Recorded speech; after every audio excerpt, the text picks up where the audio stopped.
No, účelem nadace Z je reagovat na velmi podstatné a zásadní změny, které se týkají nejenom naší, ale i světové ekonomiky.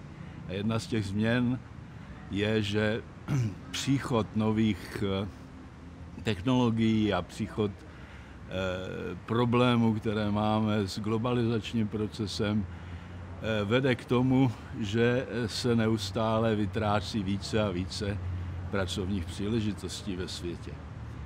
Já předpokládám, že to znamená, že podmínky pro příchod něčeho, čemu říkám éra podnikatele, jsou již nastaveny.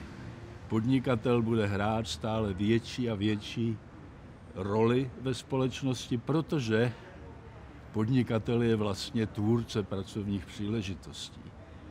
I podnikatel může zaměstnat sám sebe, může zaměstnat celou řadu lidí a to je to, kde ta éra podnikatele bude velmi důležitá nejenom u nás, ale i ve světovém měřítku. My potřebujeme dostat podnikatelství na profesionálnější úroveň. Nemůžeme to nechávat náhodě. Nemůžeme to nechávat tomu, že nějaký nadšenci někde v garáži něco vymyslí a celý svět prostě z toho má benefit.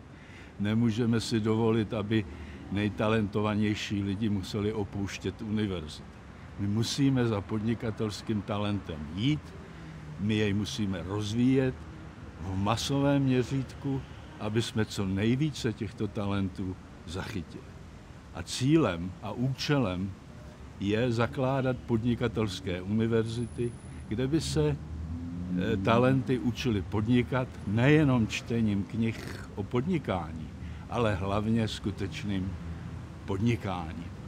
A tohle je vlastně jedno z hlavních poslání nadace Z. Děkuji.